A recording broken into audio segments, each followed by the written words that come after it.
গত 28শে জানুয়ারি, মানে আজকে 30 তারিখ, গত পরশুদিন 28শে জানুয়ারি আমাদের জুলাইবাড়ি ত্রিপুরামথা ব্লক কমিটির সহসভাপতি উদয় মানিক ত্রিপুরার বাড়িতে বিজেপি আশ্রিত কিছু দুষ্কৃতী বাহিনীরা হামলা চালায় এবং ওনার বাড়িতে গিয়ে কিছু ভাঙচুর করে।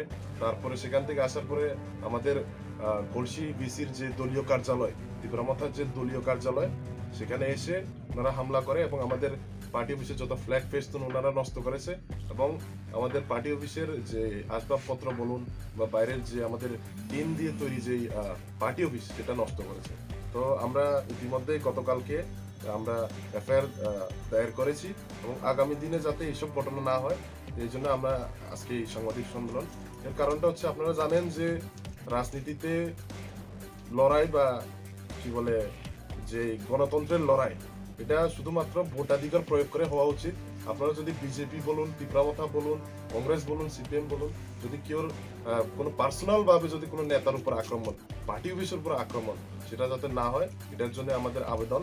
এবং আমি বিজেপি যারা আশ্রিত যারা দুষ্কৃত বাহিনী আছে তাদেরকে আমি বলতে চাই, জোলাইবাড়ি বিধানসভা কেন্দ্রের শুধুমাত্র পড়ছি নয়, প্রত্যেকের জায়গাতেই আমরা দেখেছি বারবারান্ত আগেও এটা, আজকে কলসিতে দ্বিতীয়বার এই ঘটনা, 28 তারিখে যে ঘটনা, এর আগেও একবার হয়েছে, আমাদের দলীয় লোকের মাথায় চোট পড়েছে, বাড়িঘরে আক্রমণ আমরা আগেও দেখেছি।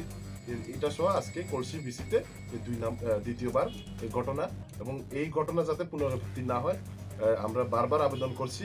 এবং যারা এইসব কাজে জড়িত আছে ওনারা কোনো পার্টির সম্পদ নয়।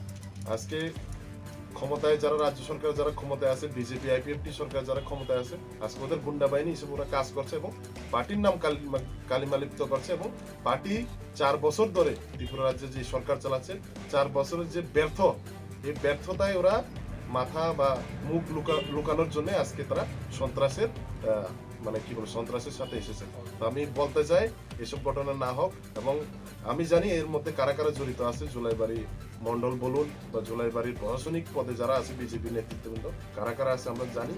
এবং ইতিমধ্যে আমি এর মধ্যে দিয়ে বলতে চাই এইসব ঘটনা যদি না হয়, এবং যদি এইসব ঘটনা আবার পুনরাবৃত্তি হয়, আমরা সমগ্র শুধু জুলাইবাড়ি নয়, সারা ত্রিপুরা রাজ্যে আমরা গর্জে উঠবো।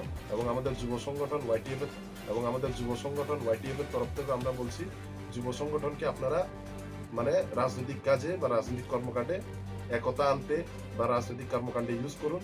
মানে এইসব লাঠি দিয়ে, বাইক বাহিনী দিয়ে যদি আপনারা আক্রমণ করেন, এর প্রতিবাদ সমগ্র ত্রিপুরাবাসী জনসাধারণ দেবে। কারণ আজকে 2022 সাল, নতুন বছরের জাস্ট একটা স্টার্টিং হয়েছে, প্রথম মাস। এর মধ্যে দিয়ে আপনারা জানিয়েছেন যে আপনাদের যে 4 বছরের যে শাসনকালে আপনারা শুধু গুন্ডা রাজ চালাচ্ছেন, কিন্তু ত্রিপুরামথা সেটা চায় না। এবং আমরা এই যে ঘটনা আপনারা করেছেন, ত্রিপুরামথার নেতার বাড়িতে আক্রমণ, পার্টি অফিসে আক্রমণ, এটা আমরা চাই না এবং আমরাও আপনাদেরকে আক্রমণ করতে চাই না। যদি আমরা আক্রমণ করি, একটা ভাবে আক্রমণ করব, ভোটাধিকার প্রয়োগ করে আপনাদেরকে 2023 সালে সরকার থেকে আমরা সরাবো। এটা আমি বলতে চাই। এই বলে আমি আমার সংক্ষিপ্ত